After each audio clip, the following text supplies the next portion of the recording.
Let's start.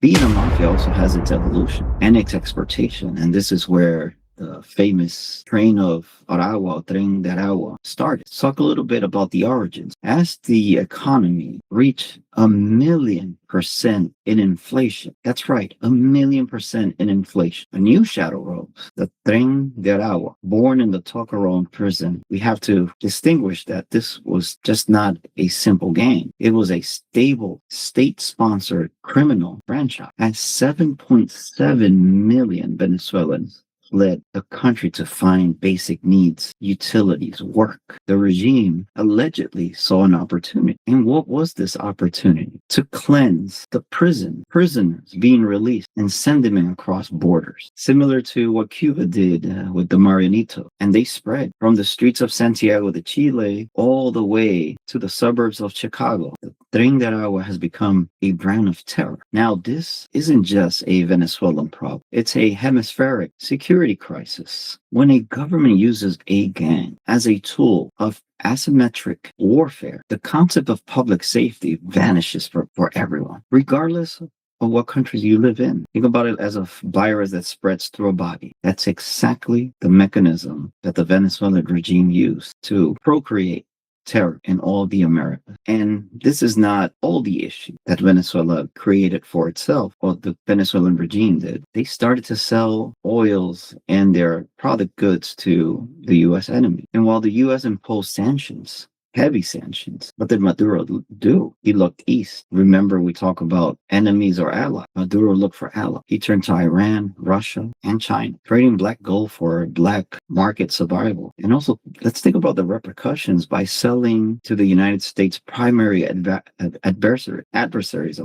Maduro ensured he had the hardware and intelligence to keep a grip, or his grip, on power. But who pays for these decisions? Who pays the price? The cost was paid at home. And let's remember the era of the toilet paper crisis in Venezuela, when mothers had to choose between milk and a month's rent. People couldn't afford any basic needs. Let's imagine the chaos this creates. And let's remind ourselves, what would a country look like if it had 1,000,000% inflation? The psychological toll is simply a learned helplessness. And what did the regime do? They used this scarcity as a weapon to keep manipulating. For instance, if you wanted to eat, you had to be loyal to the party. It was the ultimate social capture. What will you do under these circumstances? Will you have complied to survive? Leave your comment. Let me know what you think. And eventually, people get fed up with not only surviving, but not being able to be treated with dignity. We have to jump into the 2024 election heist and Operation Tum Tum. And this perhaps is the breaking point.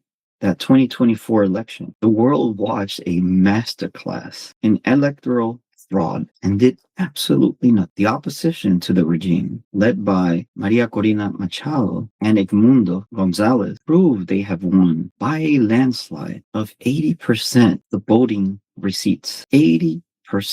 That's a vast majority that wanted change in Venezuela. The question is, how did Maduro stay? He didn't use subtle hacking. He used institutional capture. He was already in power, so it was easy for him to maneuver like this. So the Electoral Council proclaimed him winner of those elections without any supporting data. And to make matters worse, the Supreme Court validated it in secret. And what followed after that was Operation Tum Tum. In English will be Operation Knock Knock, like knocking on the door, named after the sound of secret police rapping on doors at 3 a.m., digital hunting, random phone checks for subversive messages, and the marking of opposition homes. This operation that was massive put 2,400 people in detention. They were detained as criminals for thinking differently than the Venezuelan regime. And nobody was safe because including children were captured or detained. What is the psychological toll on this for the Venezuelan people? It's institutional traumatic stress. The feeling that your own country is a predator, turning neighbor against neighbor, creating mistrust. That's like living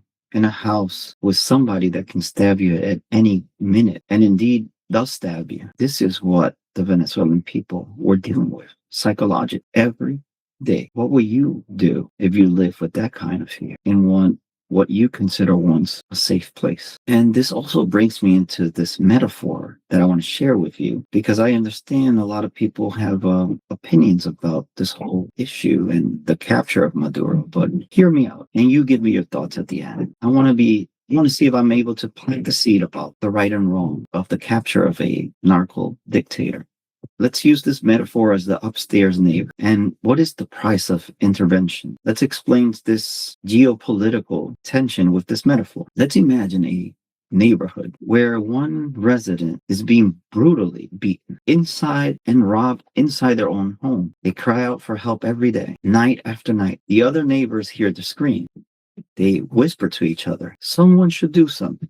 But who? But they stay behind their locked doors, feeling safe. They even warn the victim, whatever you do, don't call the neighbor upstairs. Because if he gets involved, he will solve the problem, but he'll charge you a price you can't afford. The victim keeps crying night after night, and yet no one comes. Finally, the upstairs neighbor, the one with the power to act upon, gets fed up with the chaos. He breaks down the door, removes the threat, and saves the victim. Then, as promised, he also presents the bill. He negotiates a high price bill for the freedom he just provided. The victim, finally safe and happy, agrees and accepts it. But suddenly, the other neighbor, the ones that did absolutely nothing while the victim was screaming, they start complaining. They find the upstairs neighbor price immoral, illegal. They protest his methods. They only care now because the high price of that intervention starts to affect the neighborhood status quo. This is the same paradox of what Venezuela is going through. While the world watched and debated sovereignty for 20 years, this didn't happen yesterday. This happened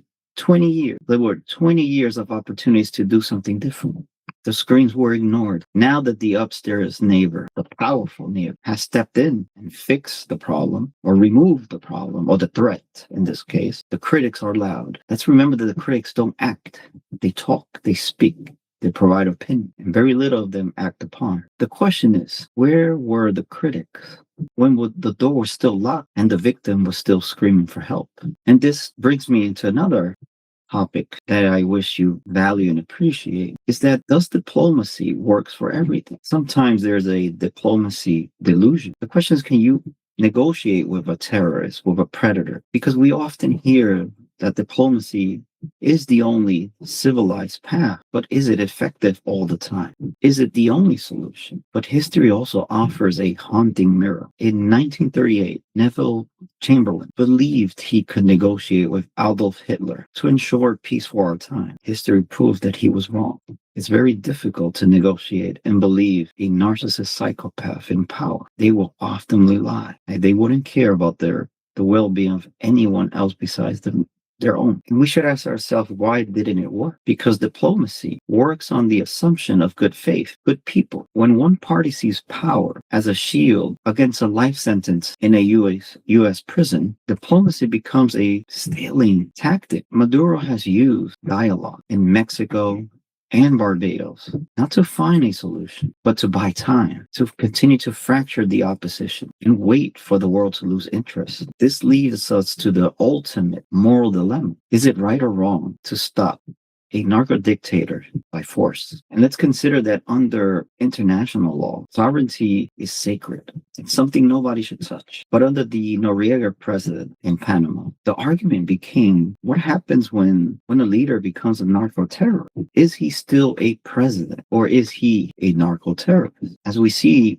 Panama lost their sovereign immunity. Do you believe it's fair to capture Maduro? And I will give you my opinion about this whole incident. My opinion is that in order for the U.S. to have done this, they must have had information, and very sensitive information, that we are completely unaware. I don't believe that if somebody, or I will put myself in this situation, if I was to make that move, I wouldn't show my head for it to be chopped. I would do it considering that if this is not stopped, bigger things can happen that can affect the future of a nation. With this, I am not saying I'm supporting the decision and not supporting it at the same time. I'm very neutral about this. I don't have a political view on this. But there's so much we ignore behind closed doors, secret, that it's very hard to give an opinion. With time, things get revealed and we will know the truth, just like we found out about the weapons of mass destruction in Iraq that never existed. And I'm the type of person that I believe that everyone has a personal account with God, and God always rolls out the bill at the right time and in the right place. My only hopes is that this geopolitical military strike towards Venezuela is to protect people. We know if this would have not stopped, if this was an entryway for China and U.S. adversaries, creating an advantage point for them, accessing the continent for God knows, further invasions. In Latin America, there's a saying, think wrongfully and you'll be right. Perhaps in this case, it could be that. But again, I ignore so much in terms of the internal information the government has that I can only speculate. And my speculations are not the truth. Just like many have opinions about this incident, it's only speculations. We don't know the truth. This is why my focus is more about how did it turn to be this? That's factual, and we can analyze the psychology behind it. And the impact. I know that you will have your own opinion, and everyone should respect the different opinions. I would suggest leave your comment, but ensure that your comments come out of a good place. We already have enough divisions, and that's exactly perhaps what our adversaries want. This is an open platform. Leave your comments, but let's be respectful to one another. Let's not attack one another. Let's protect one another. And as I close this chapter on the Maduro capture and the psychological toll, I want to leave you with these questions. Can a nation truly recover its soul after being governed by a mafia for 2 decades? If diplomacy failed with Hitler in 1938, and it has failed with Maduro for a decade, is the international community helping the people or just prolonging their agony? If you were the neighbor locked behind the locked door, will you have the right to complain about the price of the rescue you refuse to provide? And finally, is the world safer with Maduro behind bars, or has the train or the mafia he started already left the station? And also, what other solutions we have besides intervention and diplomacy to fix these issues in the future? I hope you share your thoughts and your ideas and your convictions. And this concludes our episode today. And don't forget to subscribe, comment, like, and more important, let's become a community. Let's become one. And let's not forget that we're all brothers and sisters, even if we think differently. And let's keep exploring human experiences. We'll see you next time. Thank you. Welcome back again, Ethicsville Podcast, where we explore human experiences. And if you haven't subscribed yet, do not forget our campaign. We are committed to transform your subscriptions into pro bono programs for mental health, so you can free somebody's mind from their traumas and help them heal just by subscribing. Very simple, and it costs absolutely nothing. Help us through this campaign, and we just want to pay forward, not only to our viewers, but for those that can't afford mental health services. Just remember, the statistics are real. Only 4 out of 10 Americans can afford mental health services. So help us change that. Hopefully, we can move the statistics and perhaps move it from 4 to 5 out of 10 people have good mental health services. Let's start.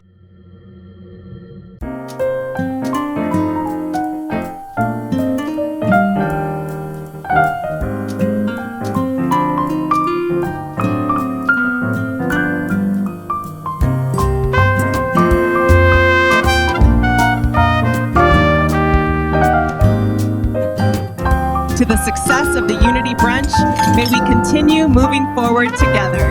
Cheers!